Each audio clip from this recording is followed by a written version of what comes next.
2030 세대를 중심으로 하는 담론의 큰 요소는 여러 가지가 있죠. 앞서 이야기했던 불안일 수도 있고, 작가님께서는 분석하는 방식 때문에 오해가 조금 있다라고 하셨지만 일반 대중들이 생각하기에는 아직 공정일 수도 있고요. 제가 생각하는 가장 큰 요소는 재미라고 생각합니다. 뭔가 건전한 재미라기보다는 광기에 가깝다고 해야 될까요? 먼저 호와 옳고 그름을 떠나서 지금은 틀딱 포밍을 당하고 기세가 많이 죽었지만 한때 지금의 2030을 휩쓸었던 일간 베스트도 그 근간에는 유머 사이트라는 정체성이 있고요. 인터넷에서 난무하고 있는 디지털 멍석마리도 그러하고, 일단 사람 두들겨 패는 거 재밌잖아요. 처음에는 페미니즘에 대한 반발로 일어난 지금의 GS 불매 사태였지만 이제는 손가락이 조금 이상하거나 이파리가 월계수인가 싶기만 해도 자 드가자를 외쳐버리는 그런 무차별적인 상호 확증 파괴에 누군가는 그걸 조커 스마일이라고 하더군요. 이준석 돌풍도 그와 같은 맥락이라고 생각합니다.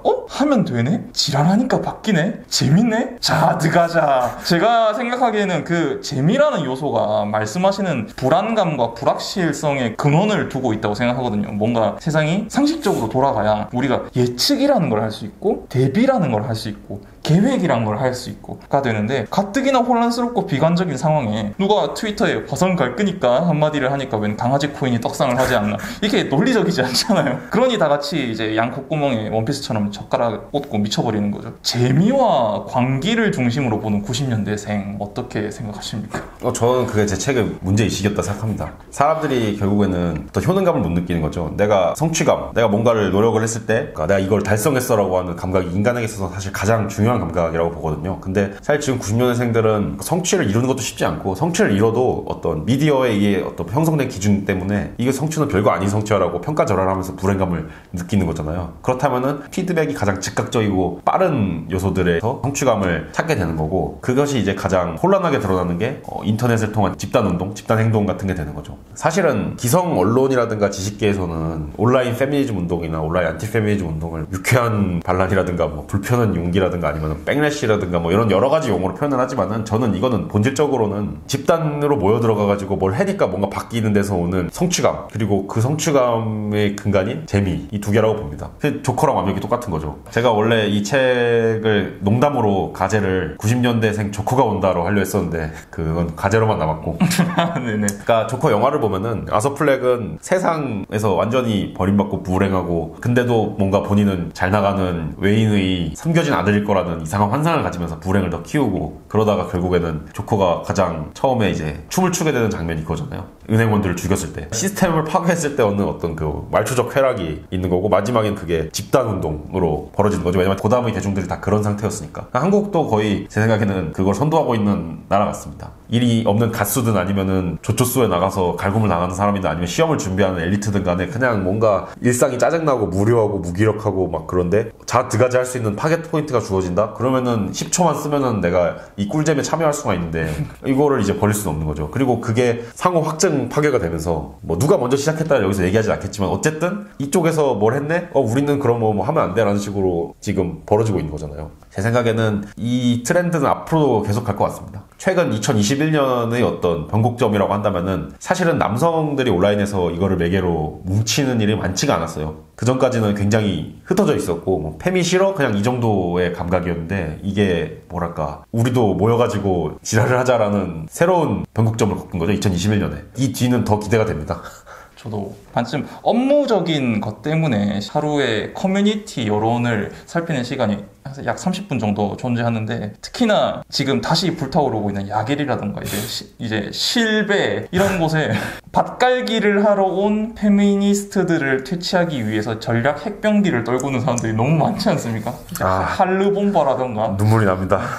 마음이 아픕니다. 좀 그만하면 좋겠는데, 공정이라는 키워드가 앞서 나왔는데 90년대생들에게 공정이라는 주제로 이야기를 하면 최근에는 인국공, LH, 이제 조화국, 조조와 국국이라고 얘기하는 사람들도 있습니다만 등등이 많이 있겠죠. 시간을 거슬러 올라가면 항상 나오는 거기서 근본론적인 주제는 역시 입시란 말이죠. 지금 정시 우월론자들은 정시 100%가 가장 공정하다라고 이야기를 하고, 반대쪽에서는 그렇지 않다, 오히려 수시가 수시가 교육 차원의 소셜 믹스를 가장 잘 이룩하고 있다라고 이야기를 합니다. 이에 평소에 정시 수시론에 대한 견해가 있으셨는지? 저는 수시로 대학을 갔고 게다가 기회균등이라는 농어촌을 통해서 갔으니까 사실은 수시를 뭐 대놓고 제가 막 뭘 할 수 있는 입장은 아닙니다. 그러면 너는 왜 그걸로 왔어? 라는 또 내로남불의 화신이 돼버리니까. 근데 제가 이제 불만이었던 거는 그 교육 논의를 보면은 주로 진보적인 쪽에서 수시를 많이 지지하잖아요. 그러면은 마치 정시는 악마적인 줄세우기 시험이고 수시는 교육의 본질적 가치가 실현될 수 있는 그런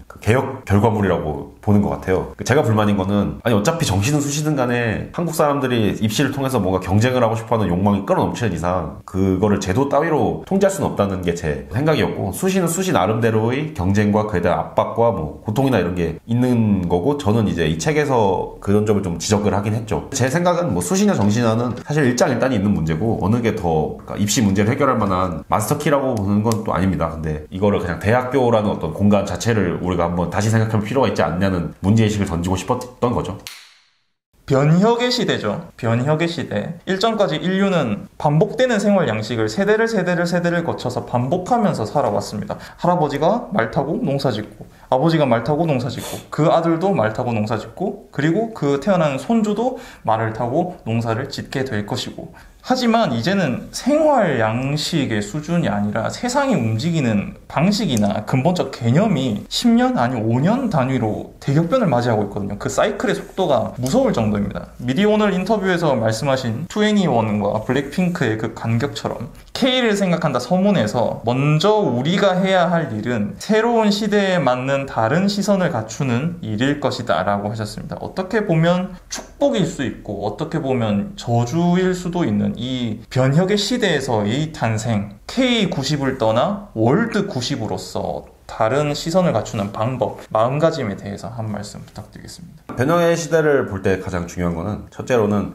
주어진 걸 당연하게 생각하면 안 되는 거죠. 우리가 이제 공부를 할 때 저도 뭐 자주 빠졌던 오류였지만은 어떤 책이라든가 기존의 연구라든가 다양한 걸 이제 봤잖아요. 근데 그런 거를 보고 사회를 분석을 하면은 뭔가 권위가 생기고 근거를 달 수가 있고 뭐 이제 인증이 되는 건데, 그 이전의 논의들이라는 거는 이전 사회를 바탕으로 관찰해서 내놓은 거니까 변화하고 있는 데서는 어느 정도 설명력을 이룰 수밖에 없는 거고, 그렇다면은 우리가 할 것은 지금 당장 변화가 격렬하게 일어나고 있는 것을 이 눈으로 직접 관찰을 하면서 생각을 정리를 해야 되는 거겠죠. 그러니까 제가 그래서 어떤 그 포인트로 삼았던 거는 방역도 있었던 거고, 디지털 방역이 어떻게 일어나고 있는가 이런 것도 있었던 거고, 아니면은 다문화 같은 경우도 한국에서 어떻게 사람들이 외국인 노동자들과 상호작용하는가 그런 문제들을 좀 보고자 했던 거고, 문제의식은 이거였던 거죠. 지금 시대의 변화는 무엇인가? 저는 정보화가 가장 거대한 변화라고 봤고, 정보화가 그렇다면은 격렬하게 진행된 공간은 어디인가? 공교롭게도 한국이네? 그러면 한국에서 그 정보화의 물결이 소용돌이치고 뭔가 혼란과 아니면은 그 격변이 일어나고 있는 곳은 어딘가, 가장 빠른 속도로 그게 진행되고 있는 곳은 어딘가 하면은 K-팝, 뭐 웹툰, 웹소설 뭐 이런 분야였던 거죠. 그리고 그게 세계로 확산되는 걸 보면서 아, 이거 뭔가 다른 세상이 펼쳐지고 있구나라는 거를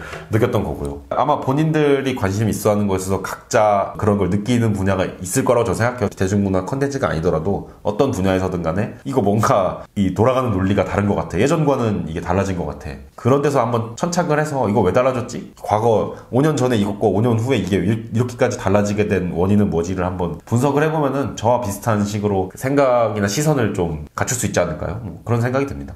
지금까지 저술하신 책에 나오는 담론에 대한 해석과 전망에 대해 이야기를 나누었습니다. 저는 픽션을 다루는 사람이고 작가님은 논픽션을 다루는 분이죠. 논픽션은 사실관계를 고르게 정리해서 늘어놓고 그것에 대한 유려한 해설이 아주 중요합니다. 논설, 설명, 비평이라는 게 원래 그런 것이니까요. 그리고 그 해설과 예측에는 반드시 주관과 그에 대한 책임이 따르기 마련입니다. 본인이 가지고 있는 인사이트에 대해서 확신을 가지고 글을 쓸 수 있는 그 유인이 무엇인지, 그리고 만약 그 인사이트가 잘못됐을 때 어떠한 마음가짐으로 받아들이고 대처해야 하는가에 대해 평소에 생각하신 바가 있다면 이야기를 듣고 싶습니다. 먼저 글을 쓸 때 보통은 여러 가지 가능성을 중간에 두면서 쓰는 편입니다. 그러니까 제가 좀 자신감이 없는 편이 좀 있어가지고, 그래서 글을 쓰면서도 야, 이런 식으로 반박을 할 수도 있지만은 뭐 그 경우엔 이럴 거야 라는 식으로 빠져나갈 구멍을 항상 만들어두면서 좀 대처를 하는 편입니다. 보험을 좀 깔아두시는 거네요. 네네. 그러면은 이게 조금 틀리는 경우에서는 그래도 야, 난 이미 틀릴 거 정도는 예상했어 라는 식으로 면피가 되는 거고, 만약에 근데 정말 완벽하게 다 틀릴 경우, 아직은 그래도 없었다고 생각합니다만은 그런 경우에는 솔직히 좀 멘탈이 많이 흔들릴 것 같아요. 대신에 다만 그거는 좀 용기 있게 해야겠죠. 아, 이거 내가 잘못 생각했던 거였고 내가 뭔가 시선이나 여러 가지 있어서 오류가 있었던 것 같다를 솔직하게 인정할 만한 용기를 좀 갖추고 싶습니다. 지금 이제 촬영을 하고 있는 날짜가 이제 6월 5일인데 국민의힘 당대표 선거가 지금 되게 재밌게 진행이 되고 있단 말이죠. 지금 겔주화가 되고 있는 야준석, 이제 코준석 열풍이 미친듯이 시류를 휩쓸고 있는데 당대표 후보 토론회가 유튜브 조회수 70만이 나왔습니다. 이게 말이 안 되는 거거든요. 누가 당대표 선거 따위를 하는 것을 봅니까? 물론 이 선거라는 게 까봐야 아는 거고 책임당원들이 그 당시에 어떻게 표 행사를 할지는 모르겠습니다만 어떻게 보세요? 이게 금방 꺼질 타오르는 불길인지 아니면 오래갈 숯불이 될 것인지. 이준석 현상은 저는 당대표 토론회를 라이브로 봤는데 그냥 인터넷 방송을 보는 것 같았어요. 시청자들에서 어떤 상호작용이라든가 그런 문화적인 면모에 있어서 막 이준석 씨가 말을 시작하려고 하면은 채팅창이 준석업으로 도배되고, 나경원 씨가 말을 시작하려면은 나락 이렇게 되고, 주호영 씨가 말을 하면은 틀 재미없다 꼰 막 이런 걸로 해버린 거 보면서 이거 그냥 트위치잖아 이렇게 어떤 생각을 하게 된 거죠. 90년대생 대중들이 그런 식으로 미디어를 소비를 해왔고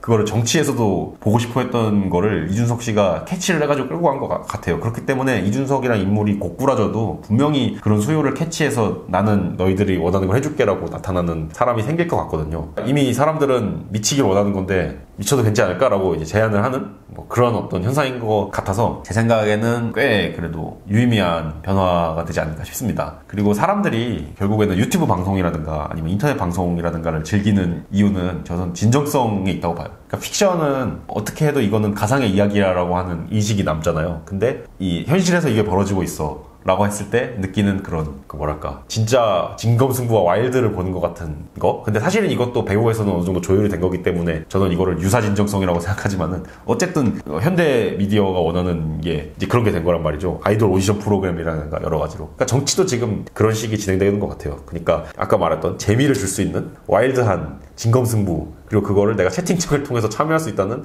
상호작용의 감각, 뭐 이런 게 이제 새로운 식의 정치 문법이 될 수도 있지 않나? 뭐 그런 생각이 드네요. 머니게임 시즌2인 거죠? 그쵸. 머니게임 인 폴리티컬 버전 뭐 이런 거죠. 전기는 야준석이 된 거고, 근데 과연 BJ 파이는 누가 차지할 것인가? 자, 마무리입니다. 고정 질문 3셋 언제나 돌아오는 영감을 얻는 장소는 매체에 대해. 일단 평소에 여행을 되게 많이 다니시면서 그 영감을 많이 얻으시고 새로운 것을 보면서 깨달음을 얻으시는 걸 즐겨 하셨는데 지금 우한 폐렴 때문에 작살이 났지 않습니까? 모든 루트가. 좀 어떠신가요? 좀 답답하시지 않습니까? 그래도 크게 답답하진 않습니다. 왜냐면은 물론 여행 주로 러시아어권으로 많이 다녔고 좋아는 합니다만은 거기서 뭐 다양한 아이디어를 얻고 재미있어 하지만은 그래도 현대 사회의 최전선이 한국에 있다고 보기 때문에 한국의 인터넷 세계를 여행하는 것만으로도 수많은 영감을 받을 수 있습니다. 평소에 이제 영감을 얻는 분야가 좀 세 가지 통로가 있는데, 하나는 책이죠. 아무래도 책은 이제 좀 문명사, 세계사, 국제정치 아니면은 좀 진화 생물학 뭐 이런 교양서들을 보면서 그 아이디어를 얻는 편이고, 그러니까 이 책의 K를 생각한다의 근거가 된 책들은 대체로 그런 책들인 거죠. 그리고 두 번째로는 인터넷 커뮤니티들을 돌고 컨텐츠를 보면서 현대 사회가 이렇게 이상하게 변하고 있구나를 좀 관찰을 하는 편이죠. 그런 두 가지 뒷받침되는 큰 맥락, 거시적 맥락과 지금 현재 벌어지고 있는 좀 최전선의 변화들을 동시에 관찰하는 게 일단은 아이디어의 두 원천이고, 그리고 이거를 토론을 할 비슷한 시각을 가진 친구들이 꽤 있어요. 그래서 그 대화를 통해서 많이 발전을 시켰죠. 사용하시는 툴입니다. 이게 김봉석 작가님 인터뷰할 때도 말씀을 드렸지만 글쟁이들도 요즘 글을 쓸 때의 이제 플랫폼이나 아니면 툴 같은 게 되게 다변화가 되고 있거든요. 당장 저도 원노트에서 이제 노션으로 넘어간 지 얼마 되지 않았고. 어떤 걸 주로 쓰시나요? 저는 PC방에 가서 한컴 HWP 체험판을 깐 다음에 거기서 주로 쓰는 편입니다. 집에서 쓰시지 않으시고요? 노트북이 너무 느려서 빨리 사야 되는데. 그리고 PC방에 가면은 게임도 한 판 하면서 할 수 있고, 그리고 라면 같은 거 먹으면서 쓸 수 있기 때문에 PC방을 좀 애용합니다. 자, 마지막입니다. 작가로서의 마음가짐. 저는 가장 중요한 거는 재밌는 글 쓰는 게 제일 제가 좋아하는 일인 것 같아요. 어떤 사람들이 다들 뭔가 위화감을 갖고 문제를 갖고 있는 것에 있어서 야, 이렇게 생각하면은 어때? 재밌지 않아? 라는 걸 던져줄 수 있는 게 제가 좀 추구하는 글쓰기 방식입니다. 그래서 글을 쓸 때도 그런 식의 어떤 리듬감이나 이런 걸 좀 중시를 해요. 왜냐면은 이 재미라는 게 계량할 수 없는 거니까, 그리고 흐름을 타면서 이제 고조가 되는 거니까. 그래서 구성을 어떻게 하면은 재미를 더 느낄지, 여기서는 좀 임팩트 있게 터트려줘야지라는 그런 문장들을 좀 넣어야지, 이런 거 정도는 미리 깔고 가는 거죠. 인용구 뭐 괜찮은 거 없나 같은 거 좀 서치 많이 하는 편이고, 핵심적으로 문제의식은 첫째는 재밌어야 된다고, 둘째는 재밌으려면 참신해야 된다, 뭐 이건 것 같아요. 과장 조금 보태서 저희는 지금 인명무게 시대에 살고 있습니다. 지금까지 이제 갓 날아오르기 시작한 파릇파릇한 90년생 거물, 뭔가 되게 좀 말이 이상한데 그 거물 작가이신 거대한 코끼리 중국의 진실과 K를 생각한다의 저자 임명묵 작가님과 함께 했습니다. 많은 관심과 사랑 부탁드리고요. 저희는 또 다다음 주에 다시 뵙도록 하겠습니다. 모두 안녕.